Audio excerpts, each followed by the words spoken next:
دوسری بات کیا ہے؟ 12ویں چیز جس کے ذریعے سے گھروں میں برکت ہوتی ہے وہ ہے کثرت سے استغفار کرنا. کیا ہے؟ استغفار. اللہ تعالی سورہ نوح آیت نمبر 10 اور 11 یہ آیتیں اگر دیکھیں گے اللہ تعالیٰ فرماتے ہیں فَقُلْتُ اسْتَغْفِرُوا رَبَّكُمْ إِنَّهُ كَانَ غَفَّارًا يُرْسِلِ السَّمَاءَ عَلَيْكُمْ مِدْرَارًا. ترجمہ کیا ہے؟ اور میں نے کہا کہ اپنے رب سے اپنا گناہ بخشواؤ اور معافی مانگو، وہ یقیناً بڑے بخشنے والا ہے، وہ تم پر آسمان کو خوب برساتا ہوا چھوڑ دے گا. آسمان کو خوب برستا ہوا چھوڑ دے گا. ترجمہ کیا ہوا اس آیت کا؟ کہ تم اپنے گناہوں کے لیے معافی مانگتے رہو، تم استغفار پڑھتے ہوئے رہو، اللہ تعالیٰ سے بار بار معافی مانگو، اللہ تعالیٰ گھروں میں برکت نازل کرے گا، آسمان سے بارشیں برسائے گا جس کے ذریعے سے کھیتوں میں اناج برکت ہوگی.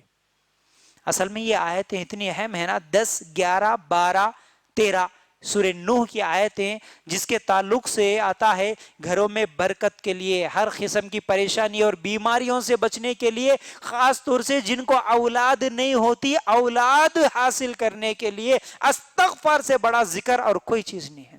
استغفار زیادہ سے زیادہ پڑھو، اٹھتے بیٹھتے کام کرتے، ہاں کھانا بناتے سالن بناتے ہمیشہ استغفر اللہ استغفر اللہ، سفر کرتے ہوئے استغفر اللہ، زیادہ سے زیادہ جتنا پڑھیں گے اللہ تعالیٰ اتنی برکت دے گا. اور جن کو اولاد نہیں ہے ان کو اولاد بھی اللہ تعالیٰ دے گا. ان کو چاہیے کہ وہ اللہ پر ایمان رکھے، یقین رکھے اور زیادہ سے زیادہ اس ذکر کو پڑھیں. ٹھیک ہے نا؟ تو ہم کیا سمجھتے ہیں اصل میں؟ ارے استغفار ہم کیوں پڑھنا بھائی؟ ہم تو کوئی غلطی نہیں کرے. جی استغفار تو وہ کریں، توبہ تو وہ، بخشش تو وہ مانگے، معافی تو وہ مانگے جو غلطیاں کرتے، جو گناہ کرتے. ہم تو کوئی گناہ ہی نہیں کرتے نا، ہم کیوں استغفار پڑھنا؟ ہم یہ سمجھتے، حالانکہ سب سے زیادہ گناہگار ہم ہی ہیں. ایک بات سمجھاتا ہوں، غور کیجئے. ہم جب فرض نماز پڑھتے ہیں نا، فرض نماز پڑھنے کے بعد جیسے ہی ہم سلام پھیرتے السلام علیکم ورحمت اللہ، السلام علیکم ورحمت اللہ، تو سب سے پہلے پڑھنے والا ذکر کون سا ہے؟ کیا پڑھنا ہے ہم کو؟ سلام پھیرنے کے بعد اللہ اکبر 1 مرتبہ، پھر 3 مرتبہ استغفر اللہ پڑھنا. اب مجھے بتاؤ، نماز پڑھے کوئی گناہ کرے؟ نماز پڑھنا گناہ تو نہیں ہے نا؟ تو گناہ نہیں کرے، نماز پڑھے، یہاں پر عبادت کرے، فوراً استغفر اللہ کیوں پھر؟ ہمارے نبی صلی اللہ علیہ وسلم کے تعلق سے آتا ہے ہمارے نبی دن میں 70 سے زیادہ مرتبہ استغفار پڑھتے تھے، 70 سے زیادہ مرتبہ. اس کا مطلب نعوذ باللہ کیا اللہ کے رسول صلی اللہ علیہ وسلم گناہ کرتے تھے؟ یہ خیال ہی غلط ہے کہ گناہ کرے تو استغفار پڑھنا. نہیں، گناہ نہیں، ہم اللہ سے بار بار استغفار پڑھیں گے، معافی مانگیں گے جس کے ذریعے سے اللہ ہمیں برکت دے گا، جس کی وجہ سے اللہ ہمارے گناہوں کو معاف کرے گا. جانے انجانے میں کچھ غلطیاں ہوئی اللہ معاف کر دے گا، ہمارے درجے بلند کرے گا، ہمارے گھروں میں برکت دے گا.